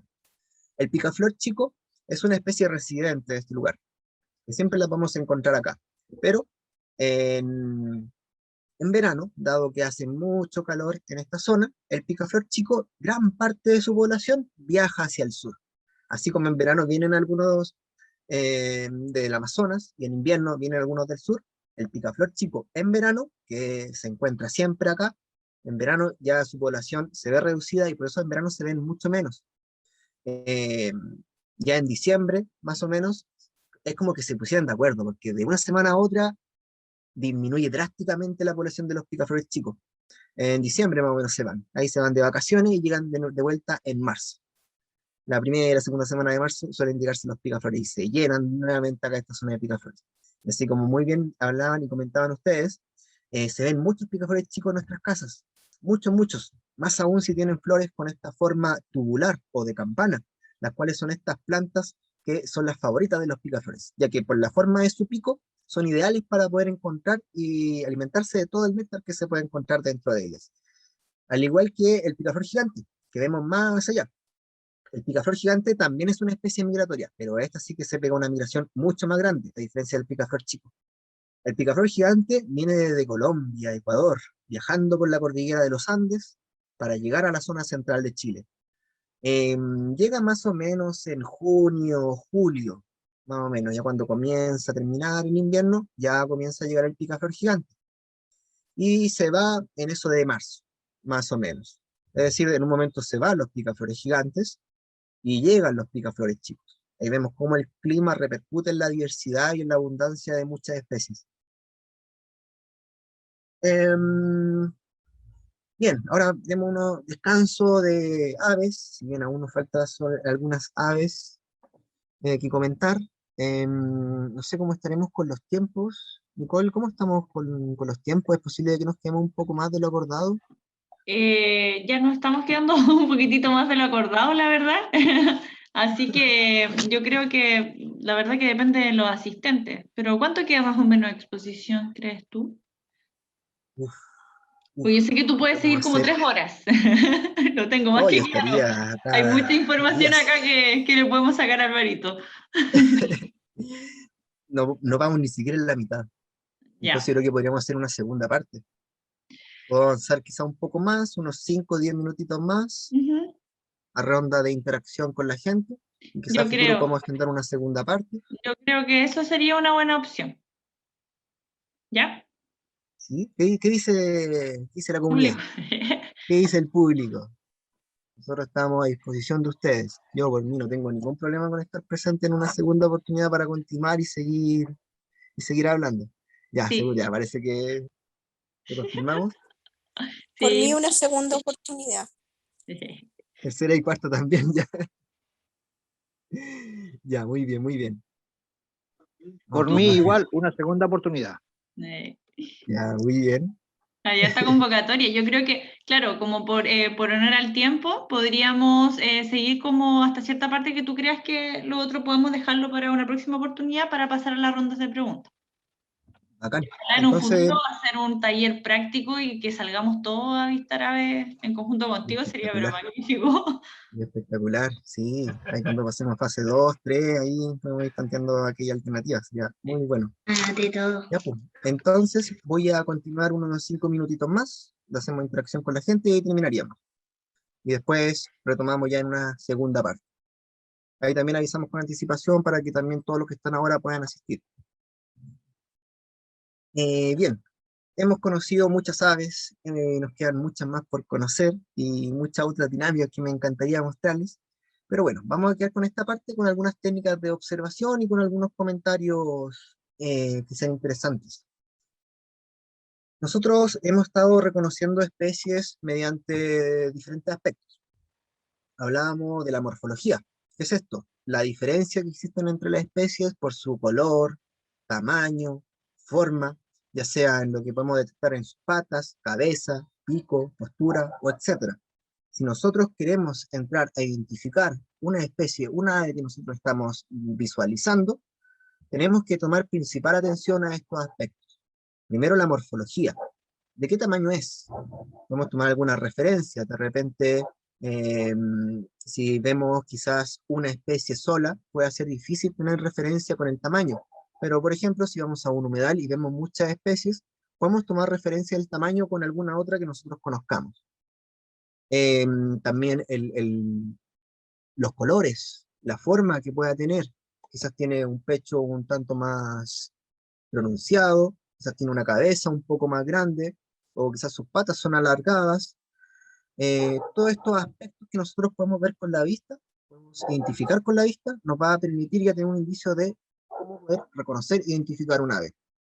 Por otro lado, también podemos detectar si se estaba alimentando de algo, si estaba alimentando de frutos, quizás estaba buscando algo entre los árboles, estaba buscando semillas o flores, quizás también, o estaba en el suelo intentando cazar algún mamífero o reptil, o se estaba alimentando quizás de carroña o de algunos insectos.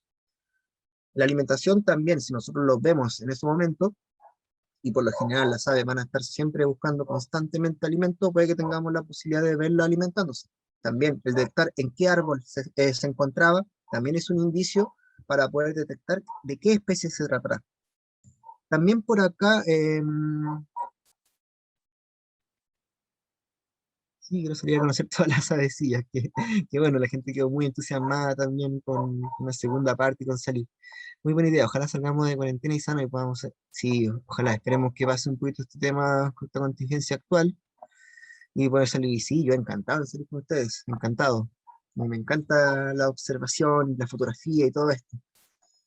También nos he mencionado que muchas de las fotografías, el 80-90% de las fotografías son que he tomado yo en su mayoría y también algunos otros integrantes del equipo, como también Camilo que estaba acá en el chat, también nos cedió y nos dio su permiso para utilizar algunas fotos de él. Fotografías de Asiel, que también es parte del equipo, también hemos utilizado, pero gran parte de estas fotografías son del territorio. Y bueno, otros aspectos también importantes para la observación es el comportamiento. ¿Qué estaba haciendo en particular esa especie? ¿Estaba en el árbol? ¿Estaba en el suelo? ¿Estaba entre un matorral?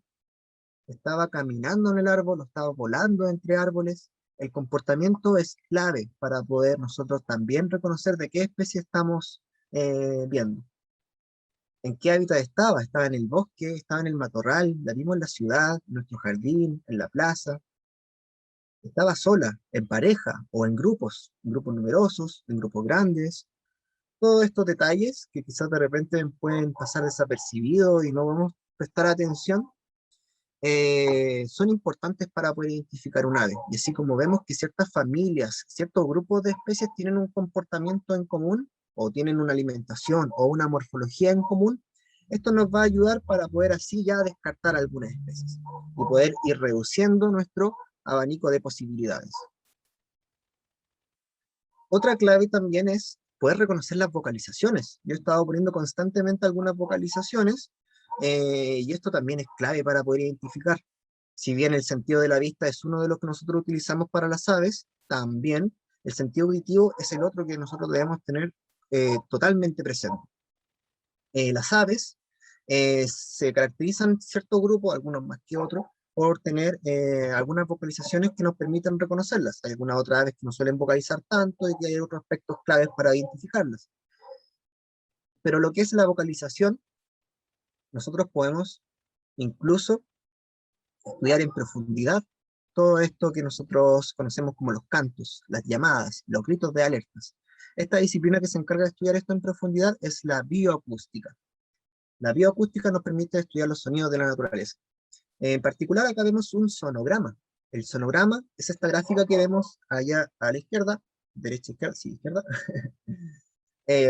donde podemos ver gráficamente cómo nosotros podemos visualizar un sonido. De esta manera ya podemos identificar la estructura del canto. Un canto se compone de muchas frases, en donde cada una de estas frases puede ser diferente o se pueden repetir. Las frases se componen de sílabas, que son conjuntos de notas, las cuales también puedo ir repitiendo en un ciclo. Por ejemplo, ¿qué especie, alguna especie que, una especie de la cual vamos a conocer que tiene una vocalización muy sencilla y que es fácil para poder dar el ejemplo, es el chuncho.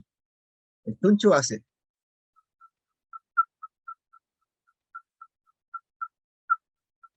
Es decir, el canto del chuncho es un conjunto de notas que se van repitiendo siempre en la misma frecuencia, es decir, a la misma altura de la gráfica, en la cual tiene los mismos tiempos de silencio entre nota y nota.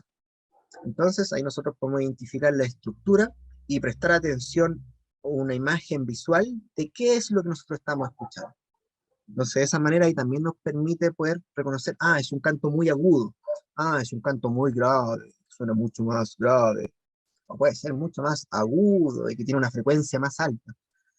Puede tener quizá una estructura, quizás se pueden repetir ciertos patrones. Todo esto nos va a ayudar a reconocer las especies también por la vocalización. Muchas veces la escuchamos antes de verla. Y una página para poder complementar esto, esta es una biblioteca de sonidos. Literalmente es una biblioteca de sonidos. Xenocanto, nos podemos encontrar y buscar mediante el nombre científico, siempre, el canto de todas las especies del mundo. Claro, hay algunas especies que tienen un repertorio y una biblioteca bastante extensa, y algunas que tienen una biblioteca un poco más reducida. Pero acá, en Xenocanto, podemos reconocer, investigar y estudiar las diferentes vocalizaciones, las cuales pueden ser canto, que suele ser el canto reproductivo. También está el grito de alerta, que es cuando una especie ve una amenaza, emite una vocalización. El grito de llamada, que es para cuando se comunican entre ellas.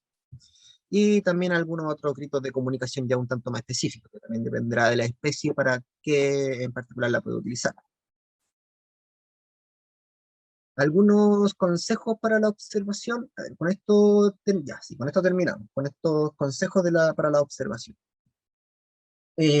Cuando nosotros estemos en terreno intentando observar aves, a ver, antes de eso voy a leer el chat que no le he visto.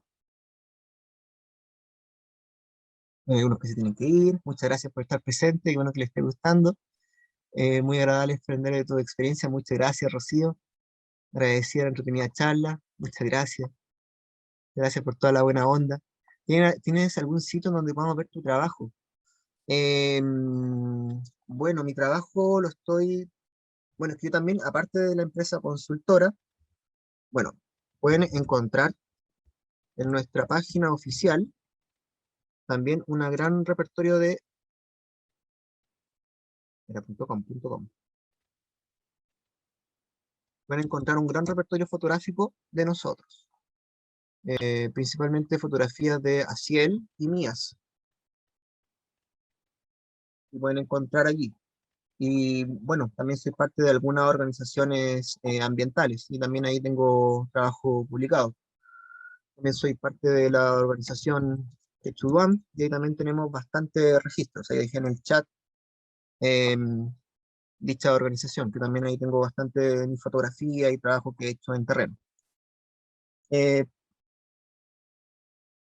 Nicole, ¿te parece que mejor dejemos esto de los consejos para no pasarlo tan rápido? Aquí comenzamos la segunda parte. Sí, pues, me parece. Ahí tú lo decías como tú, porque tú conoces tu presentación, pero creo que sería bueno como dar más tips de observación de las aves, yo creo que para la segunda parte. Sí, bacán. Ya, pues entonces quedamos hasta acá. Estoy viendo algunas preguntas en el chat. Jenny dice, me llama mucho la atención en aves como el tetué, aquí vuela de noche, siendo que lo veo también de día. ¿Tiene adaptado su visión como los búhos?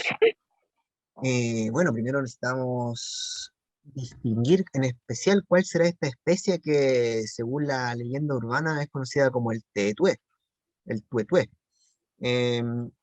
Algunos dicen que son búhos, otros dicen que son los queltehues.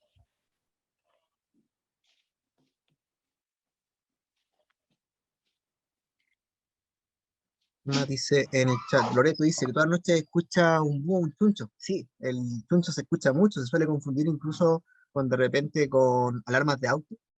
También se suele confundir mucho, pero es chunchito el que se encuentra ahí.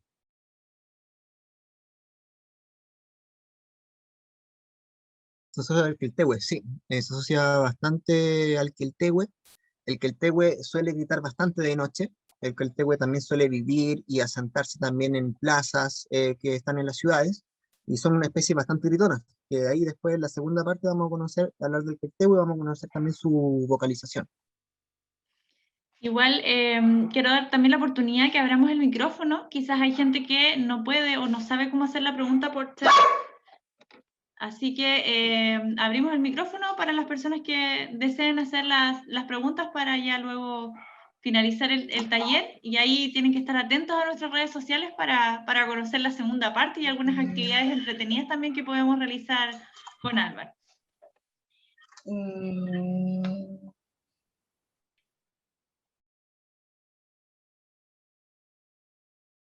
Voy a leer el chat.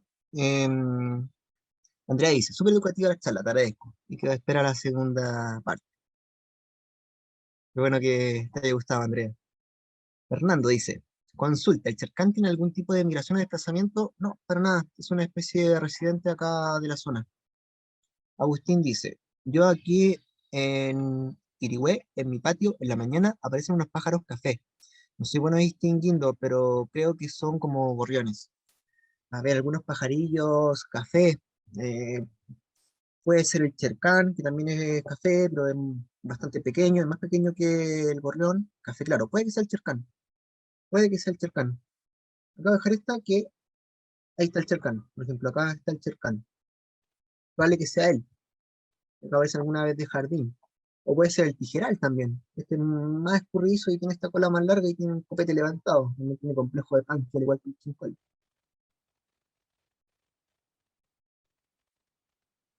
Por acá, ¿qué más me dicen? Macarena pregunta, ¿qué hacer cuando encontramos un nido en los árboles y están muy bajos donde la mascota puede alcanzarlo? ¿Es recomendable moverlo? Es una muy buena pregunta. Yo creo que no es recomendable moverlo. Muchas veces ante la manipulación, tanto de crías como de nidos, suele generar de que los padres abandonen a sus crías y a ese eventual nido. Puede generar esa problemática. Pero claro, si está en un lugar en donde la mascota lo puede alcanzar, quizá podemos pasar por alto aquello y moverlo, ojalá con algunos guantes, para no traspasar algún olor de nosotros al nido y a eventuales crías o huevos que puedan haber, y moverlo cuidadosamente a un lugar muy cercano y que ojalá sea el mismo, pero en mayor altura, para que no pueda estar expuesto a mascotas.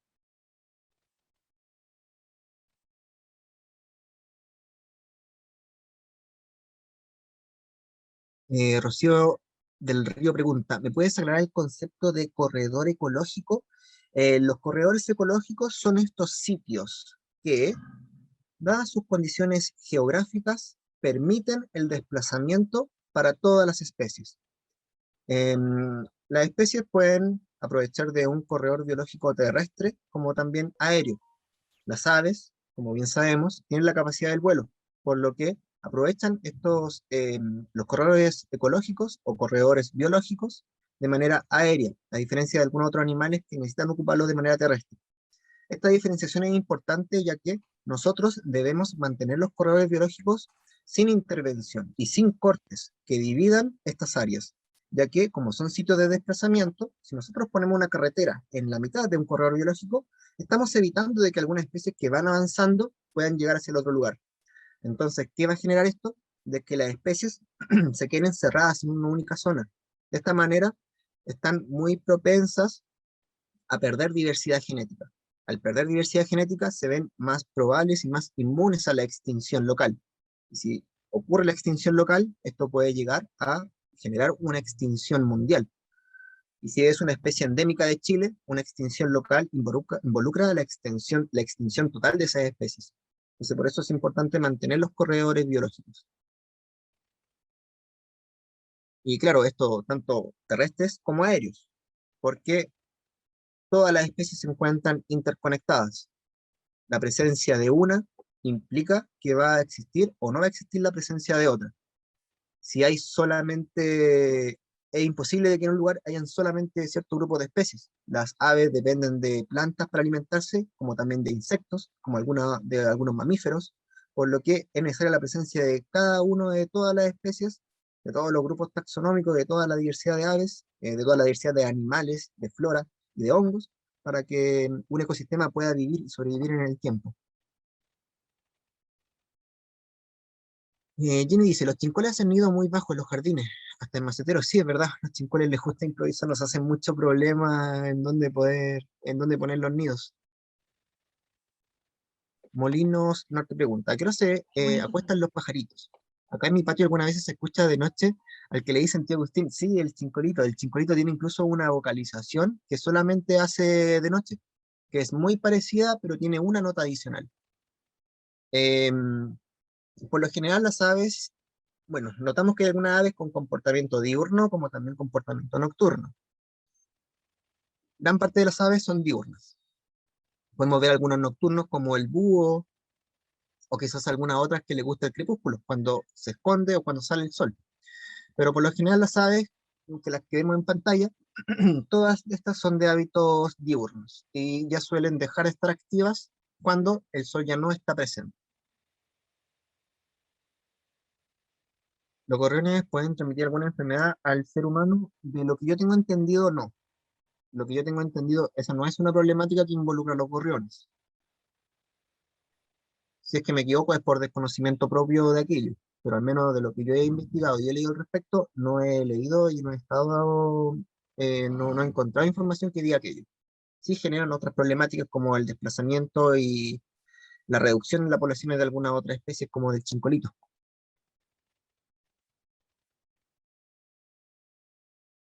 María Carolina, perdón, pregunta, ¿los nidos se vuelven a ocupar por las aves o es mejor retirarlos una vez que se deciden emprender vuelo? Es mejor dejarlos ahí. Es mejor dejarlos ahí, ya que hay algunas especies que no les gusta mucho construir nidos, así que pueden aprovechar el mismo nido que otra especie hizo, o incluso esa misma especie que hizo ese nido puede volver a utilizarlo, si es que le pareció un lugar seguro, si es que tuvo buena crianza a sus crías, lo puede volver a utilizar. Y bueno, es mejor siempre no intervenir del todo con lo que puede generar y hacer una especie. Ginny pregunta, ¿los chincoles de mi jardín anidan por generación en los mismos nidos? Sí, sí, pasa bastante aquello. Ah, Rafita me pregunta, profe, ¿le puedo mostrar mi libro de pájaros? Mira, Rafa, eso lo podríamos ver en la próxima sesión. Yo creo que igual podría Porque... mostrarlo la Rafita porque está emocionada y levantando la mano. No sé si la ves en la a cámara. ver, Y en algún momento mostró su libro ahí también de dibujos de pájaro, ¿puede ¿en ser, serio? Rafita? Te Oh, esperamos a para ver, ver ya, si ya, pones en quiero la verlo. cámara. Hola, Rafa, Hola, ¿cómo estás? este es Rafaela y este es mi libro. A ver, Rafita, pero que lo estoy buscando, lo estoy buscando. Oh, qué maravilla. Cortado. Aquí ¡Qué te veo, bellísimo! aquí te veo, Rafita, hola, ¿cómo estás ahí? Oye, Linda ella. Rafa, ¿y eso tú lo haces, tú escribes las características ahí de las aves? En realidad Qué primero leo las bonito. características y después le corto los nombres de los pájaros y Qué lindo. todos Es los una tipos de bitácora. pájaros y justo Qué lindo. y escribí todo lo que dijeron. Acá todos los pájaros. ¡Qué belleza! Qué aplicada ella. Una ornitóloga total. Muy aplicada. Felicitaciones, Rafa, está Gracias. precioso tu cuaderno. Sí, lindo. Sí. Bitácora Gracias. de aves, es una bitácora. Yo creo que con esto de Rafita vamos a ir un poco concluyendo, agradeciendo la participación de todos. Me asombra también el que nos hayan podido acompañar a pesar de la extensión de la charla. Bueno, tenemos un excelente relator, Sí, pero de igual manera agradecemos también su tiempo. claro. Por supuesto que nos faltan muchos más contenidos, así que tienen que quedarse atentos a nuestras redes sociales, porque aparte de estos contenidos vamos a tener mucho más, y yo creo que ahí vamos a hablar luego con Álvaro para ver una segunda parte, y también ver la posibilidad de ir viendo si es que con esta cuarentena podemos en algún minuto hacer grupos pequeños, donde podamos ir a avistar aves o a tener un poco más de trabajo práctico, ¿ya? Así que agradecemos a todos y les quería pedir como también que pudiésemos sacar una fotografía, Álvaro, por si si es que es posible que dejes de compartir la pantalla para que me salgan todas las fotos, o sea, las cámaras de las personas, y que ustedes puedan habilitar sus cámaras para yo sacar una pequeña fotografía para subirlas y que la gente se entere de la gran convocatoria que tuvimos en este taller. Voy a compartir el tiro. Estoy buscando, no me aparece el... Ah, aquí está. Sí, ahí está. Uy, es mucha gente. Sí. Hola a todos. Vamos a sacar la fotografía en 1, 2, 3. Ahí estamos. Muchas gracias. Muchas gracias. Volvemos a agradecer a Álvaro, que nos alegra mucho que, bueno, él también es de nuestra provincia, creo que vive en Quilpué, o en Villa Alemana, pero bueno, es nacido en Villa Alemana. Ah, ya. Sigue viviendo en Villa Alemana, así que es un honor también tenerte como vecino acá de Villa Alemana y que nos puedas compartir todos tus conocimientos y bueno, y vamos a seguir trabajando en conjunto. Así que ahí ustedes pueden contactar también a Álvaro, que dejamos acá en el chat la página web de Rayen Rupu. No sé dónde la dejaste, Alvarito, como para poder bajarla de nuevo. Voy a buscarla. Y Yo la puedo escribir. Y ahí te dejo en realidad a ti abierto el micrófono también para que puedas decir algunas palabras. Sí, bueno, palabras finales. Estoy muy feliz por toda la participación, por toda la buena onda, por todo el entusiasmo. Me gusta mucho y me motiva mucho a mí en lo personal poder ver cómo muchas personas de nuestra comunidad, de nuestra comuna, están interesadas en poder aprender sobre toda la biodiversidad de especies que se pueden encontrar y que viven junto a nosotros. Me emociona mucho también ver cómo las nuevas generaciones, como Rafita, está muy entusiasmada y muy emocionada y feliz por todo lo que estamos viendo y conversando sobre los aves. Eso la verdad me llena bastante, así que le mando un saludo especial a Rafita, un abrazo muy grande acá a distancia, y que siga así, porque va a ser una, una excelente ornitóloga. Y bueno, saludo a todas y todos los que estuvieron presentes, y bueno, vamos a estar avisando entonces. Me imagino que puede ser idóneo el mismo horario, el mismo día quizás, puede ser 2 viernes más. Bueno, ahí vamos a agendar, ahí vamos a coordinar algún día para que podamos coordinar y ya poder terminar la presentación con todo lo que nos queda pendiente. Nosotros Y tenemos eso, sus muchas mails. gracias. Tenemos sus mails, así que ahí vamos a estar también mandando la información del segundo taller. Y como les vuelvo a repetir, atentos a las redes sociales de la Dirección Ambiental Municipal de Villa Alemana, porque se vienen muchos talleres muy entretenidos, también con muchas personas que tienen bastantes conocimientos de diversos temas ambientales. Así que eso, muchas gracias y gracias, Alvarito, nuevamente por tus conocimientos, y nos vamos a volver a ver en otra oportunidad. Bravo. Gracias. Bravo. Gracias. Muchas gracias, cuídense. Que les vaya muy bien. Gracias. Chao. Gracias. Gracias. Chao, Chao. muchas gracias, se pasaron. Gracias, Álvaro. Chao, chao. Nada, chao. Chao. Chao. Te felicito. Chao, Álvaro. Chao. Chao, Rafita, que te vaya bien. Chao.